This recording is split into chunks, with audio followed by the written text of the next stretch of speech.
Welcome to Creating Awareness, conversations that awaken, empower, and heal your soul.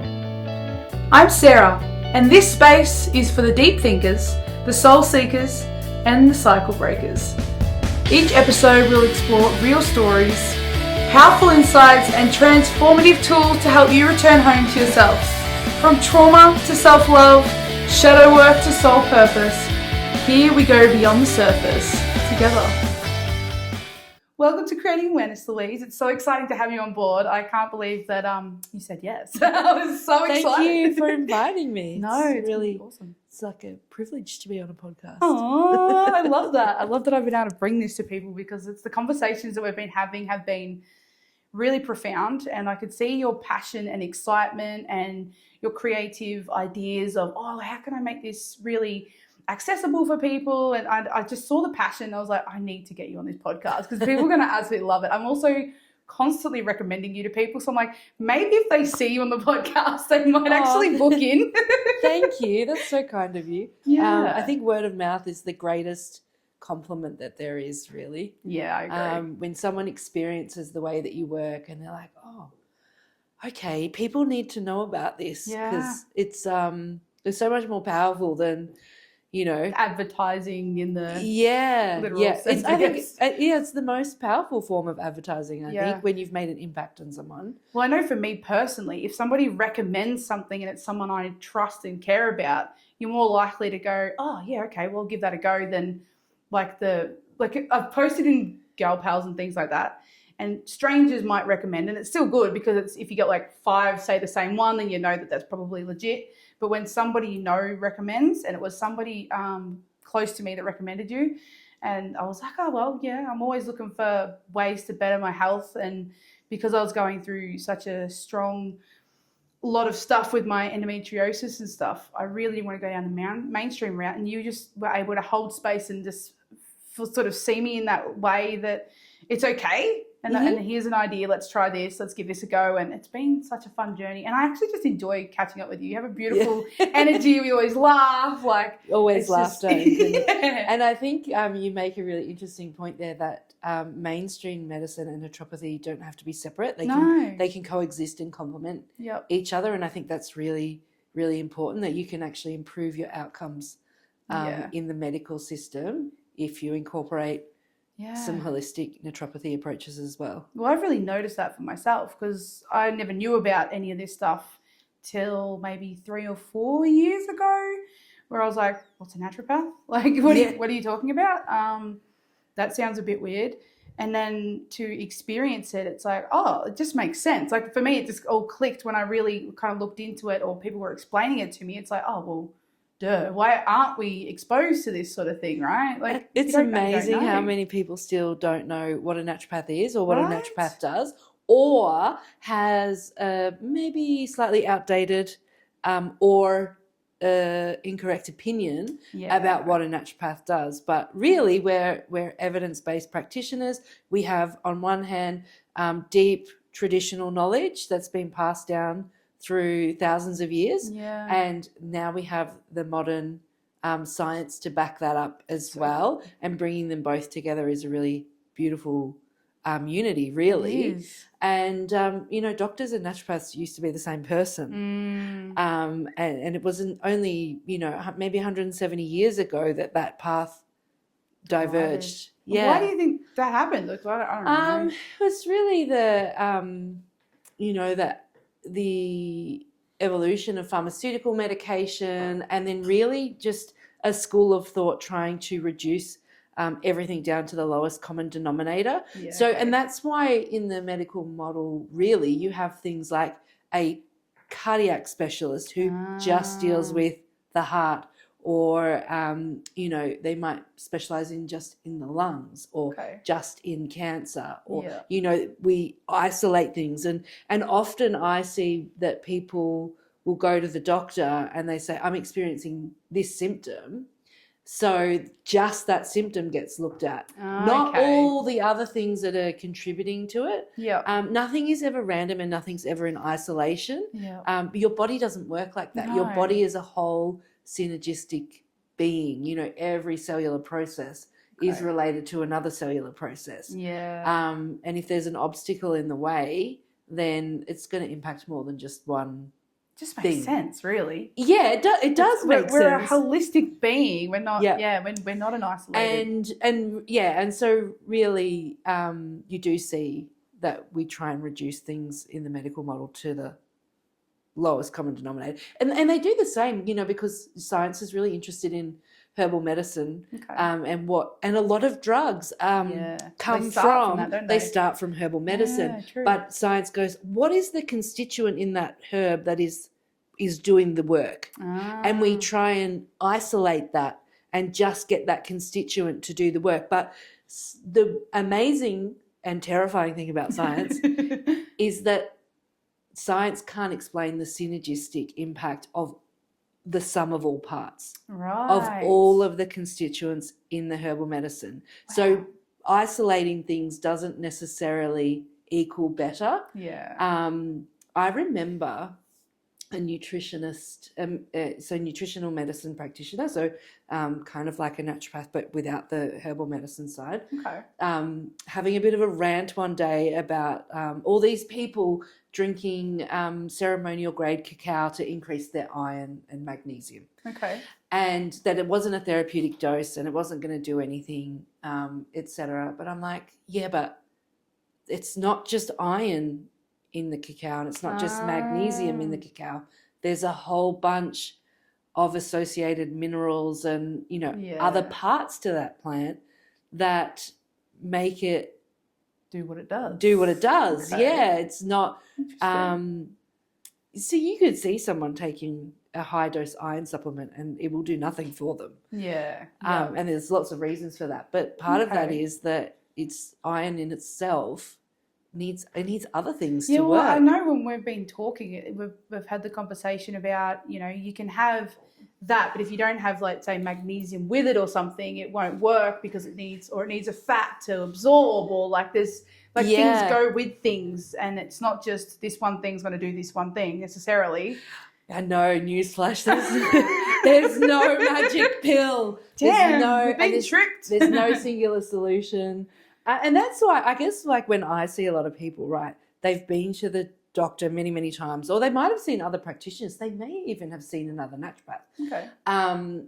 But you put a bandaid on top of another bandaid on top of another bandaid, the adhesive wears off. Yeah. And what's driving that person's condition, their symptoms, it still exists. Yeah. So unless you remove the barriers, the obstacles to health, and get to the actual root cause, what's perpetuating whatever's going on, then it will continue. You can throw, like we said before, you can throw everything at the wall and hope that something sticks. Yeah. But that's going to be really expensive. It is.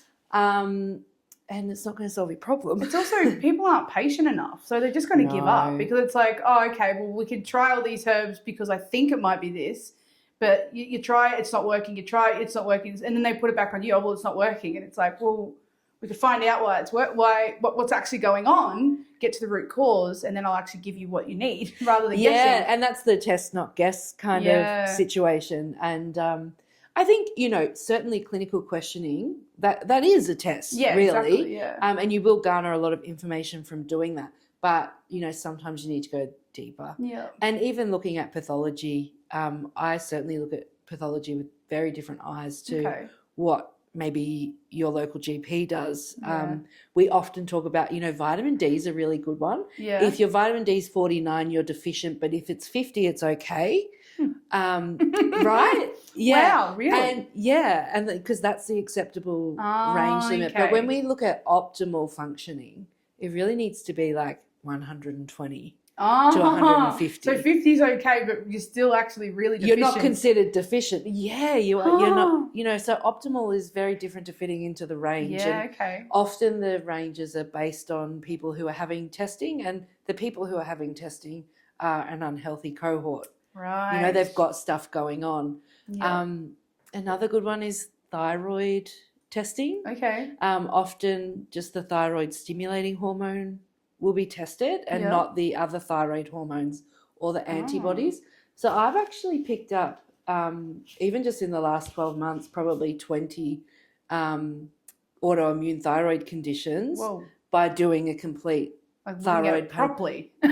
Yeah. Yeah. Because, and then, then you look at what we have to offer in naturopathy. So, an autoimmune condition starts with a gut problem first. Yes. And, 80% of our immune system's in our gut, so it's huge. Yeah, we'll talk more about that. And then obviously your body's recognizing foreign substances Yep. and it's mounting a response. Okay. So the, thyroid replacement hormone therapy is the standard procedure. solution for that. Yeah. But when I see people, they may have been on that for a while, and like, I don't feel better. Yeah. I don't feel better. Yeah. I'm still fatigued. I still have brain fog. My hair's falling out. I've got dry, cracked heels. I've got stagnant weight, all these things. But there's so many more moving parts to it, and replacing the hormone just kind of, for simplistic terms, kind of just makes the numbers look good on paper. Okay. And autoimmune thyroid conditions like Hashimoto's are not, they're an autoimmune condition. It's an issue with the immune system. It's not first an issue with the thyroid. Right. That comes later. So that's so interesting. it's so much more complex than here, take this pill for the rest of your life. Yeah. Especially if it's not going to make you feel better. And maybe for some people it does, but certainly when people walk through my door, it's because it hasn't. Yeah. Because there's so many other things. Yeah. It's like even testing blood glucose versus testing insulin. And I will always test insulin first, because insulin can be dysregulated for decades before it becomes blood sugar dysregulation. Right. So you wouldn't even know this stuff. And this is why I get so passionate about passionate about talking about this stuff with you, because you don't know this stuff. The doctor doesn't tell you this stuff. I love how you do explain, like you'll give all the information. And for me personally, I'm someone who, if I know why I'm, say, taking a supplement, I'm more likely to take it than be like, oh, yeah, this is going to help you feel good. Yeah. Like, it's nice, but it's very generic. If it's like, this is going to do this because of this, and it's like, right, that just makes sense. And so you can kind of tune in a bit more too, and it helps you to, want to tune in to see if it's working. People need to understand why. Yeah. And I remember being at uni so many times, sitting in so many lectures, going, oh my God, why do I not know this about my own body? Right. Why am I learning this? And even now, because as a naturopath, by the very nature of this profession, you are continuously learning, because my job is to become the expert in you. Yeah, true. Not necessarily, I need to understand conditions. I need to understand biochemistry. I need to understand how all the pieces of the puzzle connect, but I need to understand how all the pieces of your puzzle connect. True.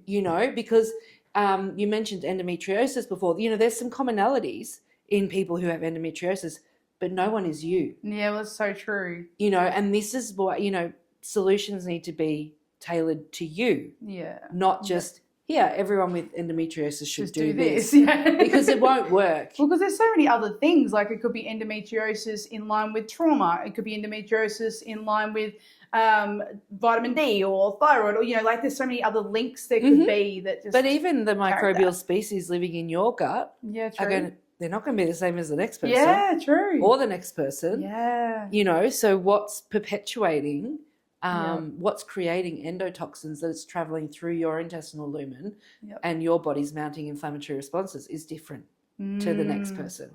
That's so cool. So, very complicated job for you, though. It is, but, I love a good puzzle. And I think the other thing is, talking about the why, it's like it is pointless saying to someone, oh, you need to drink more water. I mean, newsflash, probably most people. We've heard that before. Most people who are listening to this probably need to drink more water. Water is involved in every cellular function in your body. So that's a fact. We need water. I see people all the time who don't drink any water. That's terrifying. Other than what they're getting in maybe fruit, vegetables, or their if they're eating them, or their juice, or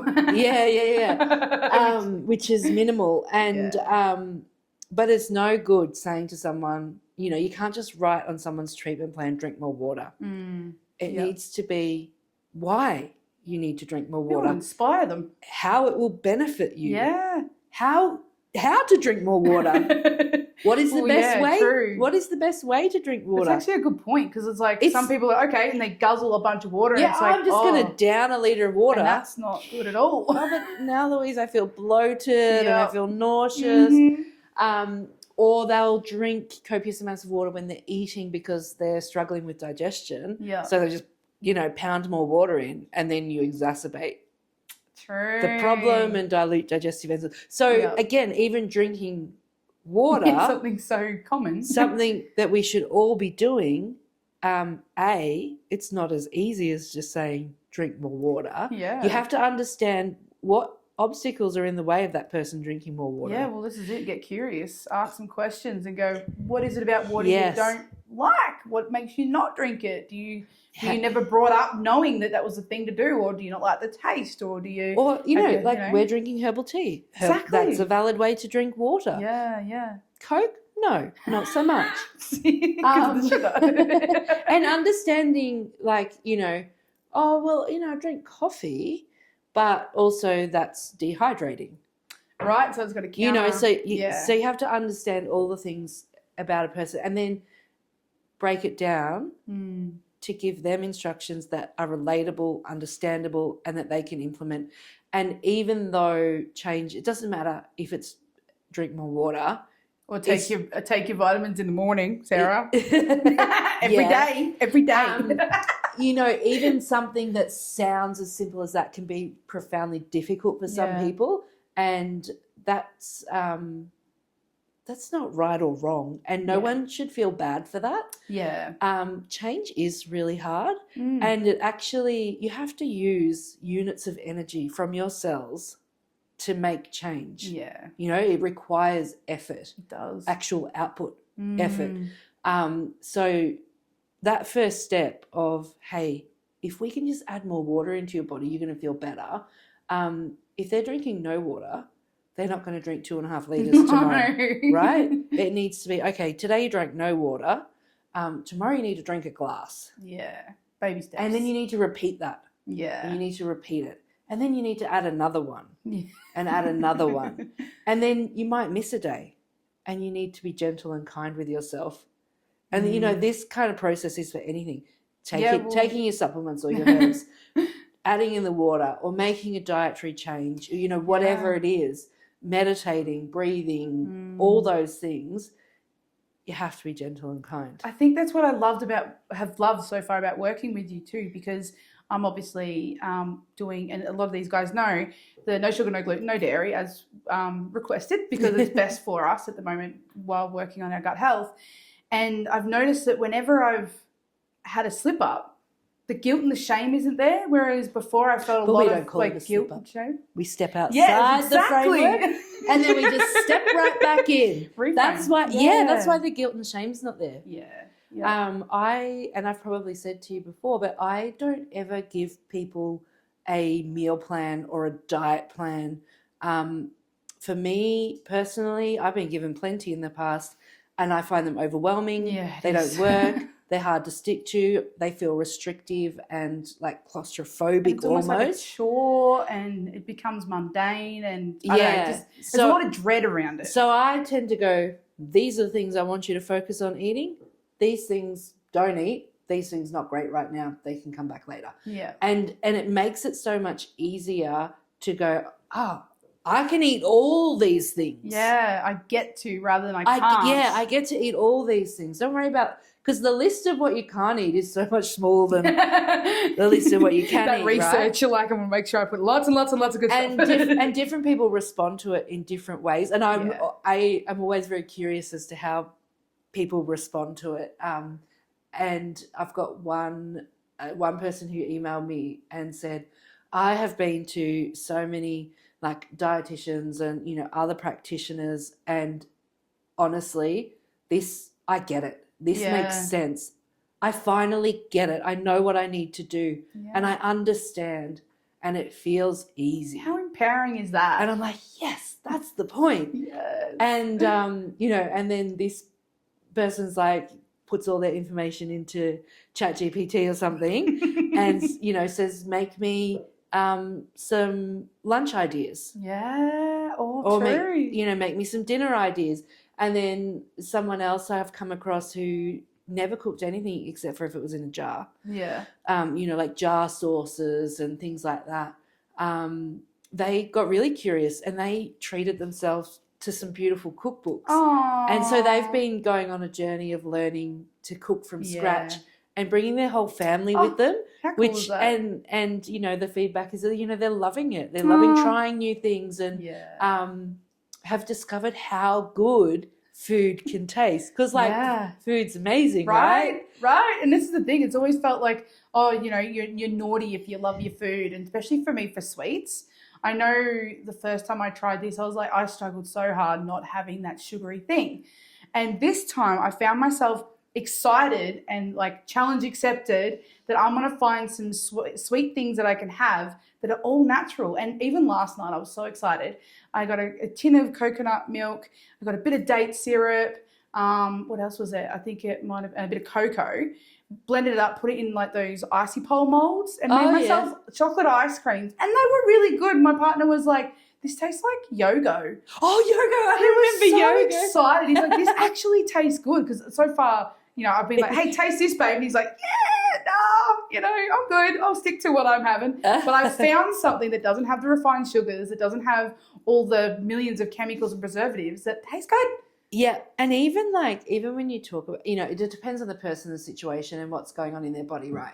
But even if you looked at, say, a piece of chocolate that was just cacao and cocoa butter and sugar, really basic ingredients list, versus something that's got 15 ingredients and you can't name lots of numbers and words that you don't understand. I'd always take the chocolate with a bit of sugar in it. Yep. Over the long list of stuff you can't read, right? Yeah. It's like I looked at, I was in one of the big 3 supermarkets the other day and I looked at a packet of biscuits because I was like, oh, they're like, if a kid saw them, they're like pink icing with sprinkles on top, right? Any I kid know would the want ones. them.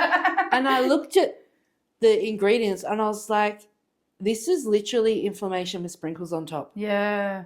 And all you have to do is get a good cracker, put some icing sugar on it and some sprinkles, and that would probably be better. Or, it's like the birthday cake question, right? Yep.